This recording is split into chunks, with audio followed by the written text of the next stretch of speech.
Galera, sétimo ano, acorda Recife, vamos embora. Vamos começar essa segunda-feira com aula de Geografia e Sustentabilidade. Né? Vocês sabem que eu me chamo professor Armando Pérez, né? Vou falar aqui de sustentabilidade e com a gente, como sempre, está o professor Gilson Soares, o homem do rostinho lindo. Ele Dá o teu bom dia mesmo. aí, Gilson, pro Ele pessoal. mesmo. Alô, pessoal. Olha, mão direita, mão esquerda, rostinho lindo maravilhosamente. Um bom dia sensacional. Vamos começar segunda-feira com alto astral lá em cima. 9h04 na capital pernambucana. Já estou aqui ó, com o Educa Recife aberto para que você possa interagir com a nossa aula. Vamos junto, professor. Vamos embora. Então a gente está aqui, né, com a Késia que está ajudando, né, na interpretação em Libras, aí Billy, Paul e Bia também aí dando a força na técnica, né? Lembrando, pessoal, né, que essa aula só para começar aqui, ó. Oi, você vai lá no YouTube, né, segue a página, curte, compartilha, né, a página lá do Educa Recife, tudo completo, né? Tá aí para você na sua tela, tá?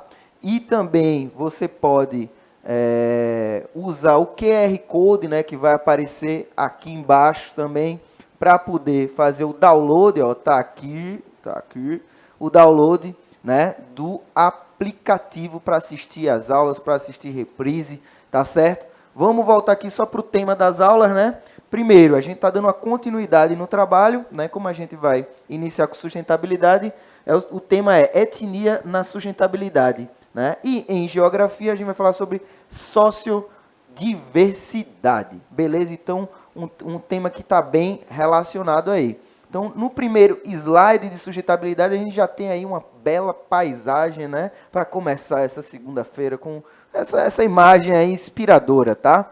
Então, a gente vê aí, com certeza dá para a gente entender que isso é uma área rural, né? A gente consegue ver o relevo ali atrás e aí dá para ver a terra dividida, separada aí com a produção de alimentos. Então é isso que a gente tem a ver com a nossa aula de hoje. E a primeira pergunta que eu lanço para vocês é para fazer já o juízo aí, borbulhar um pouquinho, o que a sustentabilidade tem a ver com etnia. A gente falou na aula passada o conceito de etnia, né? E a gente viu que aqui no Brasil os representantes de outras etnias são principalmente os povos indígenas, tá? E é dentro desse panorama que a gente vai trabalhar hoje. Preste atenção aqui na imagem, ó. Essa é uma imagem de satélite, tá? De uma terra indígena lá no norte do país, lá no Amazonas, tá? Então essa terra indígena Urueuauauau. Esse é o nome da terra indígena, tá?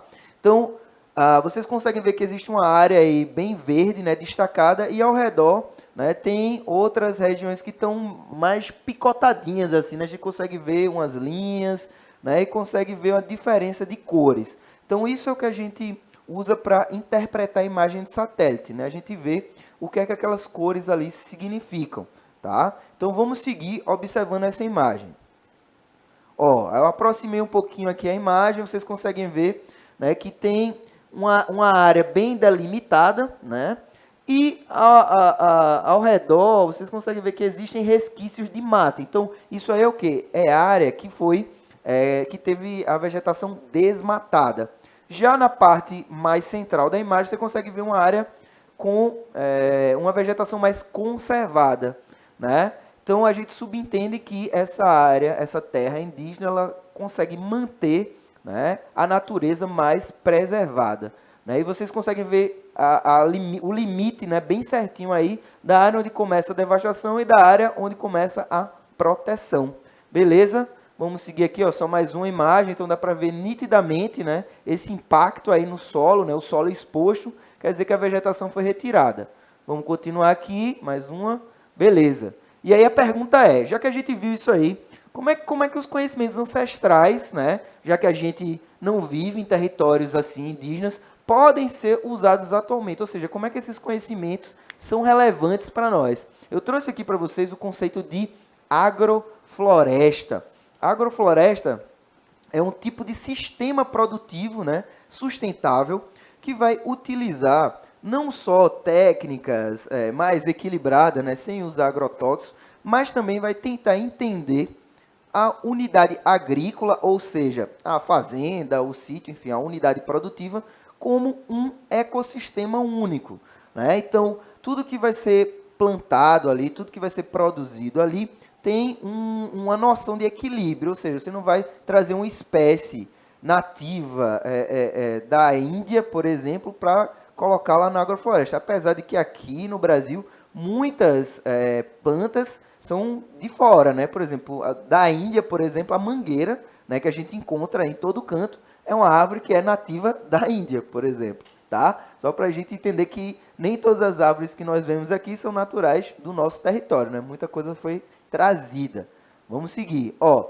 E aí, como é que funciona uma agrofloresta? Eu trouxe aqui só alguns informes para vocês entenderem como esse sistema ele vai funcionar, como ele vai entender a produção agrícola. Se vocês observarem nessa imagem aí, né, a primeira imagem da esquerda, a gente tem uma árvore, está dando uma piscadinha aí marota aí, dizendo o solo é vivo, né? E ao lado a gente tem os micro-organismos do solo, né? Por que ele está dizendo isso? Porque a noção que essa agrofloresta traz é que deve haver um equilíbrio natural desse solo, né? Deve haver um equilíbrio produtivo desses lugares. E do outro lado tem o que é serrapilheira. Para vocês terem uma ideia, o solo da Amazônia ele não é um solo rico. Veja só, não é um solo rico, né? Ele é um solo extremamente ácido também. Então, o que é que acontece? O que faz a floresta ser tão exuberante, tão bonita, é justamente esse negócio, serrapilheira, que é a quantidade de matéria orgânica que fica ali, ó. Você já viu andando numa mata aí, se tiver oportunidade de andar numa mata, você vai ver que fica um monte de folha no chão, né? Espalhada, galhos, folhas. Então, os micro-organismos vão lá e vão, ó, consumir aquilo ali, produzir um adubo natural. Então, isso é a serrapilheira. Então, essas noções, elas são trazidas para a produção. Aqui a gente tem mais uma imagem, né? Uma floresta é um conjunto de relações, né? Isso está mais associado aí à disciplina de ciências, mas que é importante a gente entender, né? E na imagem do lado direito, nós temos aí um índiozinho apontando, né, para o chão e dizendo que o solo tratado é chamado terra preta de índio, né? Justamente por isso, tá, pessoal? Então, vê só, o último slide a gente traz aqui também, né, a muvuca, que é uma tecnologia indígena, veja, está escrito aí, de reflorestamento, né? Então, veja como essas técnicas já são estudadas e foram trazidas, né, para um sistema produtivo, ou seja, isso é como uma ideia, né, de um povo, de uma etnia, ela foi trazida para algo mais moderno. Então, não é só que a gente é que tem que levar coisas para os povos indígenas, levar as tecnologias. A gente também precisa dessa troca, né? A gente não pode achar que somos donos do conhecimento e porque temos nessa civilização que a gente vive, né? Então, aqui, ó, para vocês, né, fazerem trabalhos, estudarem, se aprofundarem nesse tema, né, a gente tem aqui um QR Code, né, que se você for ver depois lá no aplicativo, né, ou assistir no YouTube, você pode pausar a aula, né, para poder baixar com um PDF. Aí fica também a dica para os professores, né, baixarem, utilizarem esse PDF aí, porque é de onde nós baseamos as ideias para fazer essa aula de hoje. Beleza, pessoal? Então, mais uma vez, a gente está trazendo aqui essa relação entre, né, a diversidade geográfica, né, e também a sustentabilidade, né? E agora vocês já viram aqui esse slide, o Billy vai jogar na tela aí para fazer a transição, né? A transição agroflorestal. Lá vem o menino, só, segura hein? ele. Vê só, hein? Agora chegando aqui o garoto em sua tela. Alô, pessoal do 7º ano. Mandou um abraço pra mim, não foi final de semana. Professor, estou com saudade. Olha ele aqui, ó, segunda-feira, dia 7/3. Hoje que é o dia do professor lá na Albânia. Aqui no Brasil é o dia do fuzileiro naval. Mas vamos embora com a nossa geografia. Billy Paul gostou, hein? Olha só o que a gente vai falar. Depois dessa explanação maravilhosa, sustentabilidade, questões étnicas, eita, toda essa questão da sustentabilidade. Agora chega aqui o quê? Ó? O que é só o que é? Não, né, professor? O que é sociodiversidade? Então você já repara em seu slide, ó, os desenhos, né, os bonecos de várias pessoas. Você repara que são pessoas de maneiras diferentes, distintas, mas aí vamos agora entender o que é sociodiversidade. Eu não sei de onde foi que eu tirei esse A, professor, mas vamos embora. Olha aqui, ó, primeiro destaque, ó. A sociodiversidade é um ramo que vem da onde, ó? Lá da antropologia. E aí vai se referir a fatores como, ó, distribuição geográfica, línguas faladas, etnias e organização social. Então, posição geográfica. Eu estou aqui na capital recifense, linda, maravilhosa. Alô, galera, forte abraço, Billy Paul. Então, da mesma maneira que nós estamos aqui, existem outras pessoas em Camaragibe, em São Lourenço, e aí vai-se embora, né? São Paulo, Rio de Janeiro, a gente amplia, vamos passar as fronteiras nacionais, vamos agora para a Argentina, Estados Unidos, o pessoal agora com esses conflitos lá na Ucrânia. Então, a posição geográfica de cada pessoa, né, vai ser relativa a onde essa pessoa está ali, ó, localizada. E aí, ó, eu estando aqui, vou ter o quê? Minha maneira de falar. Nós somos brasileiros, nós temos aqui a nossa língua portuguesa. Se você vai lá nos Estados Unidos, a gente já encontra o quê? A língua inglesa. Nossos vizinhos aqui, né? Argentina, Colômbia, Uruguai, eles já têm a língua o quê? Espanhola. E também temos o que aqui? A questão de variações étnicas.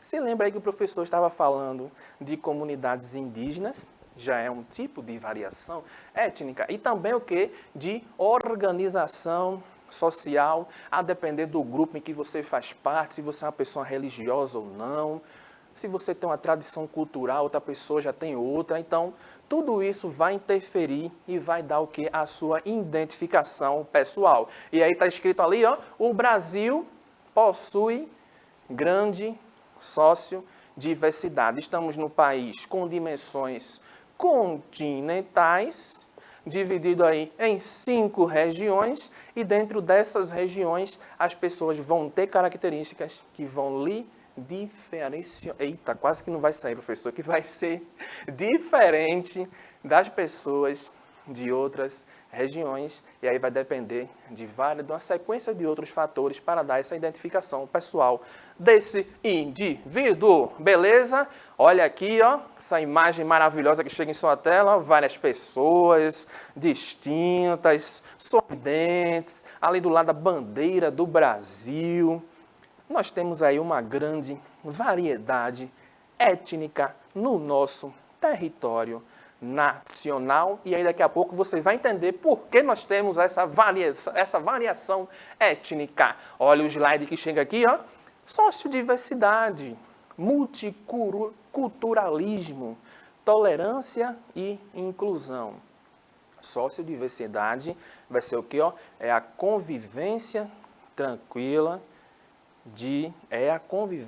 repare só, hein? Tranquila de diversas sociedades diferentes, como o Brasil, que possui grandes misturas de étnicas, raças, religiosas e entre outras. Então, nós, quando a gente trabalha principalmente a questão da cidadania, né? Aí, entre aquelas questões dos direitos dos cidadãos, dos deveres dos cidadãos, nós como cidadãos temos que respeitar uns aos outros, a depender da sua cor de pele, da sua tradição cultural, da sua opção religiosa. A gente não pode entrar em questões de intolerância. A gente sempre tem que haver esse respeito mútuo para assim a gente fazer uma sociedade bem agradável de se viver e todos cidadãos de bens cumprindo as leis. Beleza, gente? Então, ó, temos aqui, ó, temos que respeitar as questões religiosas, as questões culturais. Você vê ali, ó, um desenhozinho no chão que muitas pessoas não respeitam, né? E acabam estacionando veículos em áreas inapropriadas. Você não é uma pessoa com aquela deficiência na locomoção, né? Aí você acaba não sendo um cidadão consciente, né? E aí já vai infringindo leis.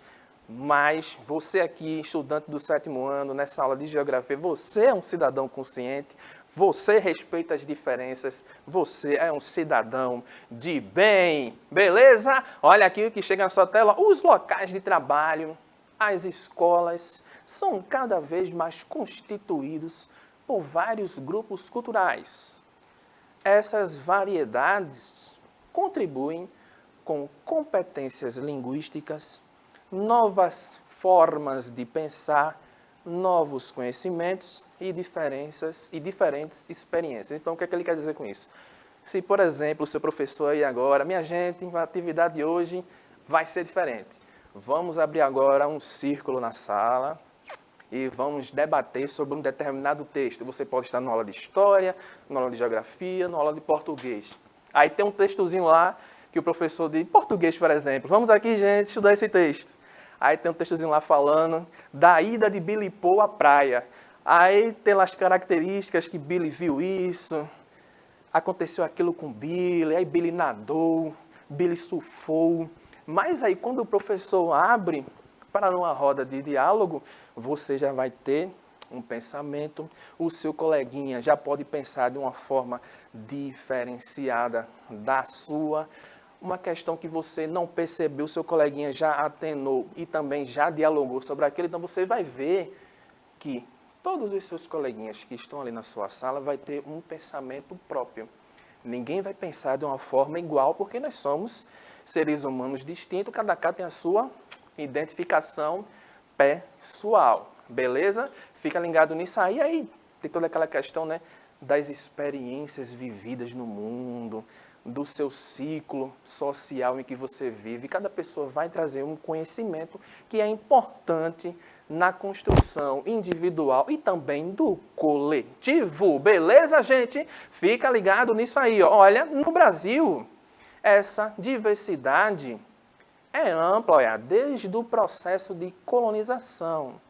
Não existe um traço fenotípico único que caracterize o brasileiro. Então, quando a gente tem aquele processo, né, da chegada dos portugueses aqui, nós já tínhamos aqui aqueles povos nativos, aí a gente já começa essa mistura ali, ó, de características culturais diferentes, linguagens diferentes, eles já chegam com vestimentas diferentes, e aí ao longo do processo de formação do nosso território, outras características vão sendo também acopladas. Um fenômeno que contribuiu bastante também foi a questão do tráfico negreiro. Se lembra lá que a gente tinha aqui aquele período de escravidão, então veio muitas marcas da cultura africana em nosso território nacional. Hoje a gente pode citar aqui, ó, capoeira, o frevo também foi lá, ó, descendente de uma gingada de capoeira. Não vou me arriscar, professor, a fazer aqui, porque não fica muito legal. Mas temos várias marcas de outras culturas aqui na nossa nação. Temos várias pessoas aqui, ó, com os olhinhos puxadozinhos, né, com aquela identificação com o pessoal lá, os orientais, né? Então, nós somos uma nação bem diversificada. Se você olha para mim aqui, ó, esse rostinho, ó, Billy Paul, ó, esse rostinho lindo aqui, maravilhoso, ó, mantido no coco babaçu, já vai ter uma característica. Se a gente olha ali o professor Armando, qual é o professor Armando ali, Billy Paul? Hein, Billy Paul, dá uma cortada, ó, o professor Armando, ó, já vai estar o quê, ó, com a barbicha. Será que ele corta pra ele hoje? Olha ali, ó, olha, já tá com a barbinha, ó, um cabelo mais, ó, tá vendo? Já vai ter uma característica pessoal diferente, por exemplo, ó, volta aqui, ó,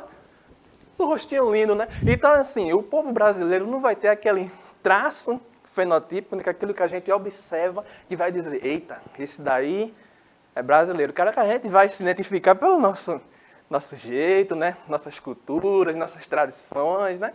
Eita, o pessoal brasileiro gosta muito do carnaval. Olha aí, ó, na tela, ó. Tá vendo só? Duas imagens em que você percebe que o traço fenotípico de cada pessoa vai ser diferente. Temos um pessoal ali mais com uma descendência oriental, né? Os olhinhos puxadozinhos, que não é nem olho puxado, né, professor? É só uma proteção de carne à mais, né, devido à sua localização no globo, né? Tem todos uns fatores que interferem nesses olhinhos puxadinhos. E ali do lado um pessoal que já tem mais um traço brasileiro, né, professor? Um pessoal mais ali, mais próximo das nossas características. Olha aqui, ó. A gente Diga. vai falar sobre etnocentrismo, professor? Posso fazer um destaque? Faça, fica à vontade. Então, pessoal, dentro de tudo isso que o professor Gilson falou, tem uma coisa que é muito importante, que é o etnocentrismo. A gente entendeu o que é isso, né? Porque às vezes a gente pratica isso sem nem saber. O etnocentrismo é quando a gente julga uma cultura inferior à nossa, né? Por exemplo, você achar que a manifestação cultural, né, de uma outra religião, ela não é válida, a fé do outro não é válida, porque só a sua é verdadeira, né? Então, como o Gilson falou aqui no início do Brasil, por exemplo, né, os povos tradicionais, os povos indígenas, eles não eram considerados nem seres humanos, porque eles não eram batizados, eles não eram catequizados, né? Então, veja como esse pensamento cultural ele evolui também, tá entendendo? Então, quando a gente julga, né, que o mundo ele só é certo a partir da nossa visão, da visão que a gente entende culturalmente, a gente pode, né, muitas vezes incorrer nesse preconceito que é o etnocentrismo. Beleza? Só queria fazer esse destaque aí no meio. Oxe, tranquilo, Valeu. show de bola. Professor Armando arrasa, né? Olha o destaque que chega aqui na nossa tela, ó. Os nossos direitos estão garantidos aonde? Na Constituição Federal. Nós temos direito aí o quê? A livre manifestação cultural, a aceitação dos valores das comunidades, a participação social na economia. Olha aqui a Constituição linda, maravilhosa, né? Estabelecendo todas essas regras, todos esses passos que a gente, como cidadão, temos direitos a usufruir, apesar de que temos alguns detalhezinhos, né, que a gente sabe um ou outro, né, dá um trabalho maior, enfim, a gente não vamos entrar nesse mérito, mas temos aqui a nossa queridíssima Constituição Federal. Aí temos aqui o quê? A cultura como expressão de identidade e resistência de um povo. Então, ó, tá vendo essa letra da tela que chegou aqui agora maravilhosamente, professor? Tô vendo. Ela vai dar aqui uma característica, né, de um povo de uma determinada localidade aqui da nossa região, um traço cultural. Joga na tela, Belipo. Olha só, ó, tá vendo, professor? Vou até cantar aqui, ó. Filomena dá um jeito em fedegoso, tá fanhoso, parecendo uma taboca. Passou 4 meses no Rio e veio embora. E agora tá falando carioca. Girimum, ele diz que é abóbora. A macaxeira, ele diz que é aipim. Arranjou mais um tal de bambulê. Pra quê? Pra fazer vergonha a mim. Então, assim, temos aqui uma representação, né, que vai dar aquela característica, né, da senhora que recebe, que no caso recebe o nome aqui de fedegoso, né, Filomena, né, em que ele passa esse período fora do Nordeste, né, em uma região mais do Sudeste ali do nosso país, né, que eles vão ter lá um traço cultural, um jeito de falar, a sua linguagem. E aí, quando ele volta, ele traz com ele essas marcas, esse novo jeito de falar, esse novo jeito de se expressar, e aí causa um choque cultural na esposa. Então, independentemente do jeito como o professor alertou, né? Como a gente fala, como a gente se expressa, como a gente se veste, a gente não pode aqui criar discriminação com o próximo. A gente tem que respeitar e saber conviver bem. Beleza, gente? Fica ligado nisso aí, ó. Aí, chega aqui, ó. E para você? Agora isso aí é para você dialogar com o seu professor aí, viu? E para você, o que é cultura? Você vai aí, pode fazer até aquela roda de diálogo que eu falei com o professor. Aí você vai ver como cada um dos seus coleguinhas pensa diferente do que é cultura. Cada um vai pensar de uma forma diferenciada. Beleza? Mas chega aqui, ó.